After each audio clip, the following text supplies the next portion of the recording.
This is Elliot Serrano and Jose Melendez coming to you from the Nerd Cave in Streamville, Illinois. Thank you for joining us here on CCW TV, the Comic Culture Warrior video channel. I gotta say, I'm kind of surprised. See, my cat tried disrupting the shot in the last segment, and you don't see her, but my dog is like asleep off camera, like over there. And I'm kind of surprised that the critters haven't made themselves more than made themselves known more, but they haven't yet. So anyway, you're an animal lover, aren't you, Jose? You live with a cat, though. You got a cat. It's my brother's cat. Your brother's cat. If I had my way, you wouldn't be there. Well, I'm allergic to fucking cats. Oh, you are? Yeah. Oh, I didn't know that. Okay. Well, anyway, so these past few reviews have been mostly a couple rants and a couple raves. We had some rave reviews for the new Black Widow series and The Sword. And, you know, it's been kind of strange things kind of been happening lately. I mean, in the last season, there was a lot of stuff going on in Marvel Comics that we just kept taking issue with. And we just hammered on Marvel Comics again and again and again. And we still do. And we still do. Which is nothing new. Which is nothing. But you know, surprisingly, there's been a lot of really good stuff coming out of Marvel for the most part. Marvel's getting their act together and they're putting out some really quality product. I don't know if it's more so than anything else. Well, you know, they always have quality stuff, and it's so overshadowed by all the shit. By all the crap, right? And especially now that you have DC trying to boost their market share by putting out more product, I think you're starting to see some more stuff of questionable quality. And a book that has garnered a bit of controversy as of late was this book. Titans, Villains for Hire, #1. It was a one-shot, right? It's a one-shot with under the Brightest Day banner. Essentially, the Deathstroke, Slade Wilson, Deathstroke, putting together yet another team. I mean, weren't the Terror Titans also his team? Yeah, it didn't last very long, though. Yeah. So he puts together yet another team. Which I think is just going to go by Titans. Which they're calling themselves the Titans, right? And this book is essentially the last hurrah for Ryan Choi, the Atom. Because now that Ray Palmer is back, you can't have two Atoms wandering around there. Can't have that. Just so you gotta get rid of one of them, and they get rid of one of them, and yeah, Ryan Choi's the one to go. And I'll tell you something. It ain't pretty, folks. It ain't pretty at all. And I mean, we don't even mean metaphorically. We're talking about this book is just fucking terrible to look at. The art is just awful. Art is awful. I mean, yeah, I understand the fact that people work on these comics and they write them and they try to put their best work into it, but, you know, I'm sorry, but this book was just terrible. I mean, and like every level that you can think of, artistically, and like the production values, the editorial, everything just, this is probably one of the worst books, this is one of the worst books I've ever read in my life. Of what, 20, 30 years of reading comic books? And mind you, we're not the only ones who felt, I mean, and I feel really bad saying this, especially like Jose said, you know, people work on these books and, you know, they don't intend to make a crappy book. I mean, it didn't help that there was 4 different artists on this book, too. But, I don't know, where do you start? Where do you start? You start at the fact that it's $5, first of all. Right? Now, it's 48 pages. Alright, so that's why it's $5. Of those 48 pages, 9 of those pages are splash pages, and 4 of those pages are 2 double splash pages. And then on top of that, sometimes you just get, you know, pages with 3 huge panels with 3 words on it. Yeah, not a whole lot of dialogue. I mean, you're lucky if you got like 30 words on a page in this fucking book. Yeah. You're talking about a book that could easily have been 22 pages and $2.99. Right. I mean, there's no two ways about that. This takes decompression to the extreme for a single page. It takes a 22-page story and it tries it, you know, decompress it into a 48-page story. And you didn't really need to do that. You didn't really need to do that. Not at all. I mean, the shorter this comic could have been better for me. Yeah. To tell you the truth. But it's a 48-page story that took me 3 minutes to read. You know, I don't know. And the thing too, what happens in this book, we go back to the needless tragedy again that we've been talking about. You know, writers using tragedy for tragedy's sake. And what happens here with the Atom, again, I don't know, you know, you ambush a guy in his house, and, I mean, you're essentially using the story to introduce a team by ambushing the Atom in his own home, and this Atom, for everything that he is an incredibly clumsy kind of, you know, he makes a lot of rookie mistakes. If I'm the Atom, and I have all the powers that Ray Palmer had, and they attack me in their home, you know what I do? I shrink to the size of a quark, and I get the fuck out of Dodge, okay? But at no point does Ryan Choi here actually seem to have the ability to do that. Because every time he grows small, something happens where the villains make him grow big again, and then he goes small. That's all he does in this fucking thing, is grow small, grow big. Like, grow big. That's all. The Atom is more than that. Like, it's the most in-depth Atom story ever. Yeah.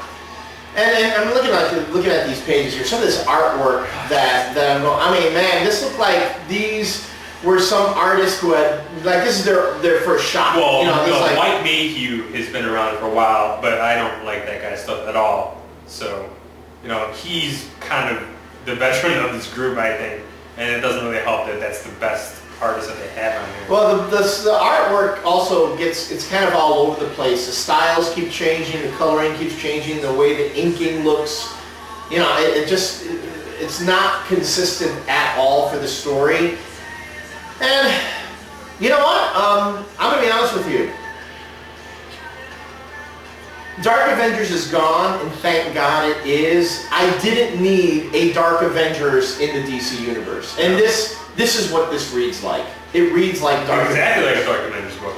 You know, I don't care. But you know what I love is, like, when I was online looking at some comments that people were making about this, everyone's like, man, that book was awesome. Deathstroke, you know, he was all about, like, I'm sorry, Troy, this is all about business. And then when Troy's girlfriend shows up at the door, you know, Deathstroke doesn't kill her, he's like, you know, it's your call, you know. So, the amount of respect that fucking Deathstroke has for letting his girlfriend live, it's like all like excuses upon excuses.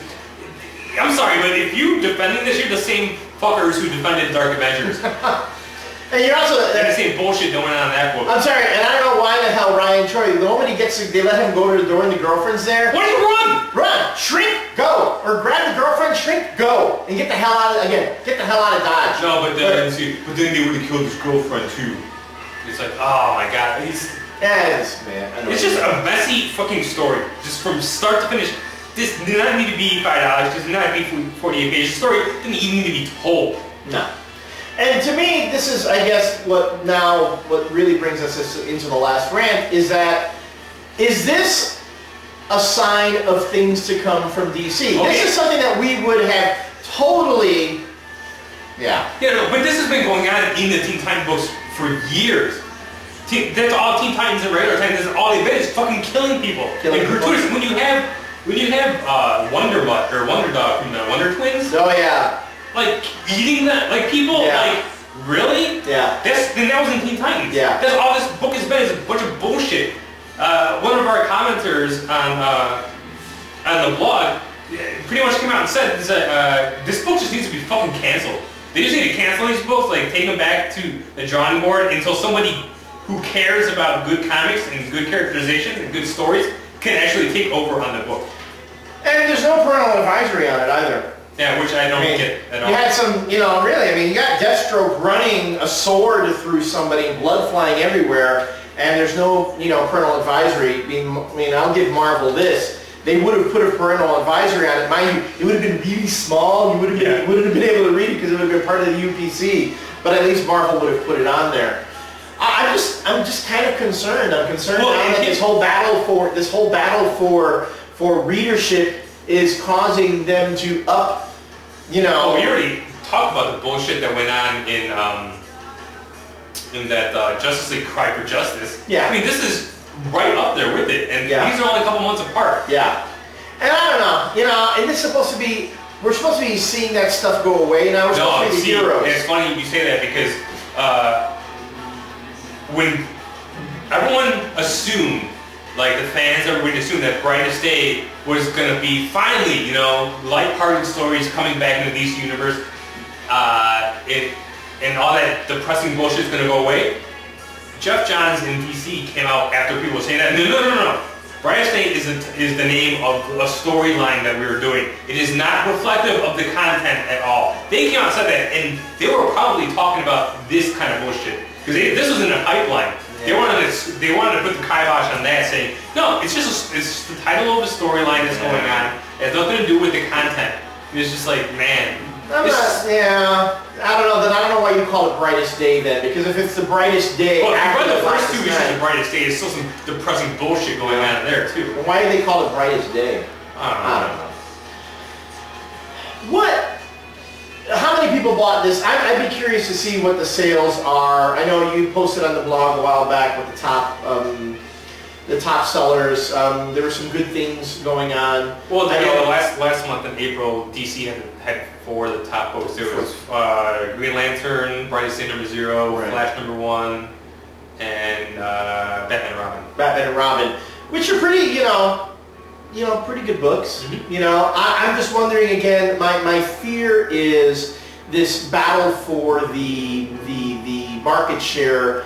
We're just going to start pushing out a whole bunch of product of questionable quality. And it's like it's not like we just had a 9-month miniseries about death in DC Universe. Right. And now we're back to it again. Yeah. We're back to killing people because we have people who died who are coming back and questioning why they come back, and they come back to help kill more people. Yeah. And I'm not going to get into this discussion here, but I do want to let you guys know that it's being discussed on the internet. There was a link on Bleeding Cool to an essay that somebody wrote about how DC has been killing a lot of their non-Caucasian heroes by using Caucasian characters. Now, I am not going to get into that on here yet again because it's... Well, Ryan Choi was supposed to be Asian. He was Asian, and he's killed by... And Firestorm was African American, and now Ronnie Raymond is back with the other guy stuck inside of him. So, you know, Firestorm technically isn't African American anymore. He's a Caucasian again. Right. Even though the other one, so yeah, so you have kind of bullshit like that. And there was a long list that this guy made on this essay of all these, and it was like, and it's funny because I posted the thing I sent the link to this article to Avi, and Avi's all about like, he's always, whenever I send him something, like, this is fucking just like hyperbolic bullshit, blah, blah. But he's like, you know, he's like, I normally would say that, but that's a pretty damn long list, and that's a pretty strong argument. And I was like,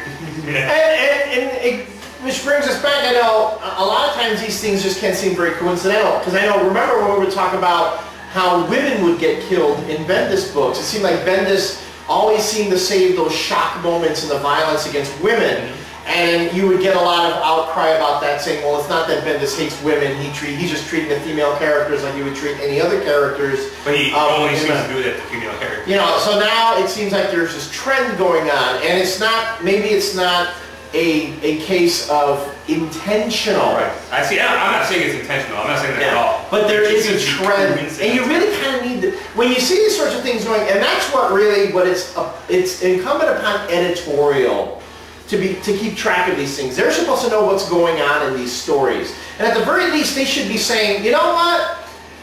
We've been killing a lot of women by ripping their heads off lately. Maybe we should give that a break. You know, unless it's a Brian Bendis book. Or, you know what? I just don't have any say in what you really. Or, you know, well, you know what? We've been killing a lot of characters by dismembering them lately. Maybe we need to give that a break. You know, editorial needs to say, we need to stop. You know, we need to start focusing so much on the friggin' shock moments.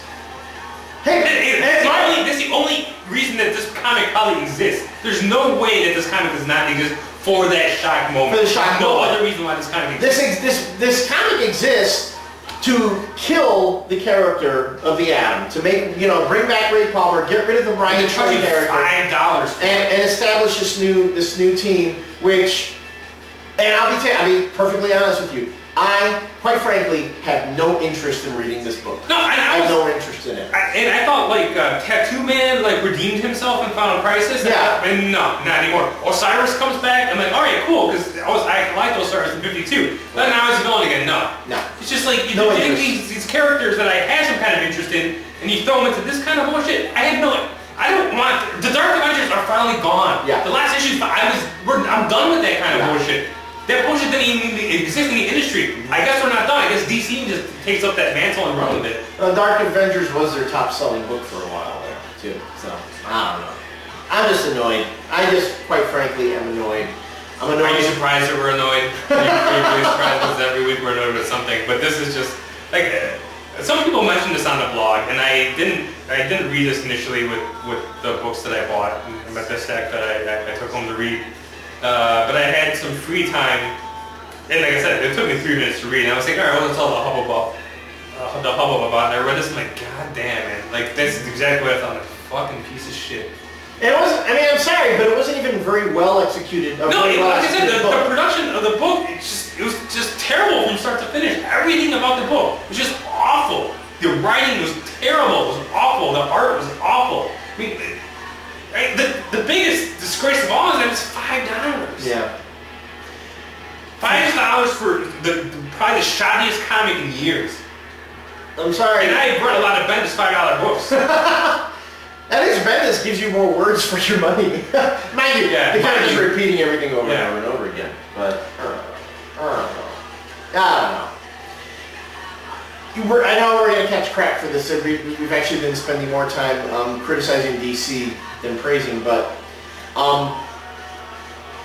the reason why I think we're doing it is because DC has been the better of the two for the longest time. For the past couple, and when stuff starts going wrong a little bit, you kind of have to be like, no, you gotta call it. No, you gotta call it. You gotta call bullshit. You gotta stop this now and get back to where you were going before. Exactly. Because you guys are doing, DC has been doing good. They finally got up in the charts. They're finally doing good. But then every once in a while, they'll pull this kind of bullshit and like, leave this shit to Marvel. That's what they do. That's their bread and butter. That's what their fans like. I don't need to see it at DC. It's just disgraceful. No, wait, hold on. I'm a Marvel fan. I don't like it when they do that stuff.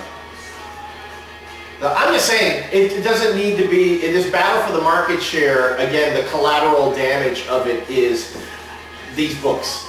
These kinds of books get put out. And I'm sorry for the creative team. I mean, I know you guys worked really hard on it. You think you're putting out your best stuff. But, you know, again, it's just not that good. It's just not that good.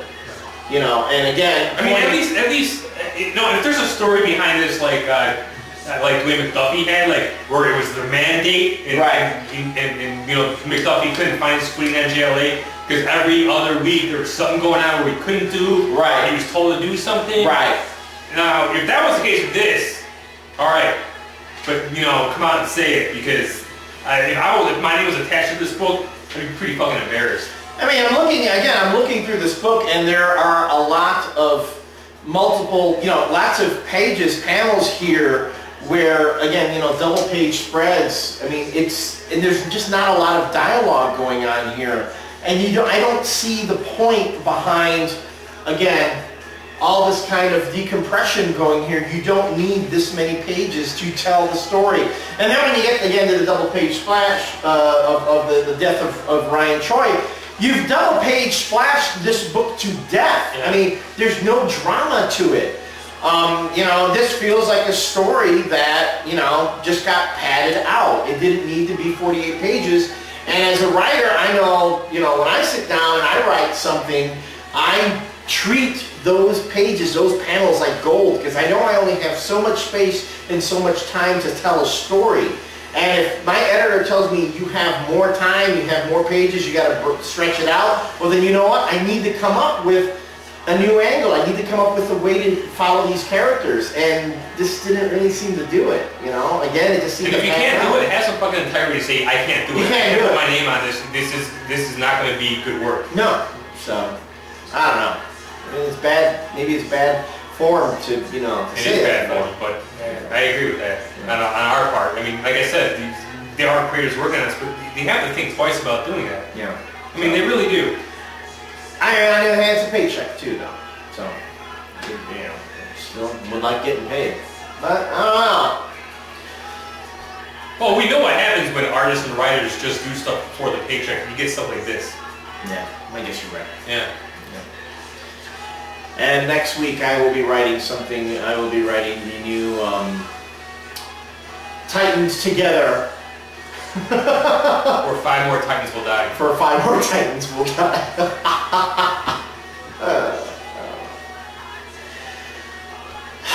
Anything else? I think I'm fucking done with this. I'm done. Oh, by the way, John, again, you're welcome. John Lehman, after much help from us, you know, pushing him and getting his name back out in the limelight, landed back at Marvel. Yeah. We'll be writing a Bullseye book. John, if you have any integrity at all, you're going to let Bullseye get his ass kicked and answer for all the crimes he's committed. Yeah, since Brian Michael Bendis didn't have Bullseye, you know, pay for anything that he did in Dark Avengers, which no repercussions, no repercussions at all. No, just ended it, just like that. But who knows? Maybe this not only is this year the fall of Chuck Johns, it might also be the fall of John Layman. He's going back to Marvel now, and Chew's really going to start to suffer. John. I can't believe he's going back to Marvel. Yeah, I wouldn't say no. Well, I know you wouldn't say no. But I thought John was made of sort stuff. I thought that he was rolling in it. That he would thrive. Oh, he's rolling in it, but it's not. You know, it's not what you think it is. All right, and on that note, we'll bring these series of segments to an end. Thank you so much for bearing with us. Merciful end. Merciful end. When we come back next time, we'll be back at our regular hangout, Dreamland Comics. So, until the next, I'm Elliot Serrano, and this has been Jose Melendez. Thank you for joining us, and we'll see you again soon.